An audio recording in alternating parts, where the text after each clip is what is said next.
السلام علیکم کلاس 5، کیسے ہیں آپ سب؟ امید کرتی ہوں کہ آپ سب خیریت سے ہوں گے۔ میں ہوں مس قرۃ العین خان، آپ کی اردو کی ٹیچر۔ اچھا کلاس 5، اس سے جو ہمارا لاسٹ لیکچر تھا اس میں ہم نے نظم رات کی بلند خوانی کی تھی۔ میں نے نظم رات کو پڑھ کر اور اس کی وضاحت بھی آپ کو کر کے بتایا تھا۔ مجھے امید ہے کہ آپ نے بھی ایک دفعہ اس نظم کو ضرور پڑھا ہوگا۔ آج ہم نظم رات کے الفاظ معنی اور مرکزی خیال کریں گے، تو جلدی سے اپنی اردو کی کاپیز نکالیں۔ اردو کی کاپی نکالنے کے بعد سب سے پہلے آپ نے ایک سرورق صفحہ تیار کرنا ہے ماہ جنوری کا، ٹھیک ہے؟ آپ ایک ٹائٹل پیج بنائیں گے جس میں آپ لکھیں گے ماہ جنوری۔ اس کے بعد آپ اگلا صفحہ بنائیں گے، سرورق صفحہ تیار کریں گے اور اس میں آپ کیا لکھیں گے؟ رات۔ ایک ٹائٹل پیج تیار کریں جس میں آپ لکھیں گے رات، جو کہ آپ کی نظم ہے۔ اس کے بعد آپ کریں گے اپنے الفاظ معنی۔ آپ کی اسکرین پہ الفاظ معنی آپ کو لکھے ہوئے نظر آ رہے ہوں گے۔ پہلا لفظ ہے خلقت، جس کے معنی ہے مخلوق۔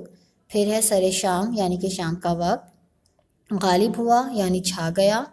راحت، سکون۔ تردد، جدوجہد۔ دقت، مشکل۔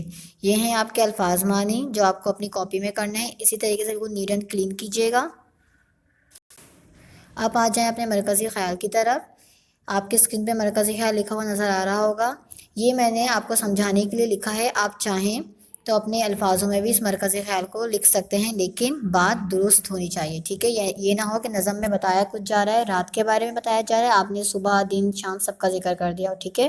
تو سمجھانے کے لیے میں نے مرکزی خیال آپ کو لکھ کے دکھایا ہے، آپ اپنے الفاظوں میں سے لکھ سکتے ہیں۔ سب سے پہلے آپ کیا لکھیں گے؟ تاریخ، اور پھر ہیڈنگ ڈالیں گے مرکزی خیال کی۔ ایک دفعہ میں اسے پڑھ کر سنا دیتی ہوں تاکہ آپ کو لکھنے میں آسانی ہو۔ اس نظم یعنی رات میں شاعر رات کی خصوصیات بیان کرتے ہوئے کہہ رہے ہیں کہ اللہ تعالیٰ نے اپنی مخلوقات کو آرام و سکون کے لیے رات جیسی خوبصورت نعمت سے نوازا ہے۔ رات کے وقت آسمان میں جگمگاتے ستارے اور چاند کی دلکش روشنی رات کے منظر کو مزید حسین بناتی ہے۔ جب انسان تھکا حالا رات کو گھر واپس آتا ہے تو رات کی خاموشی اور سکون سے اسے راحت ملتی ہے۔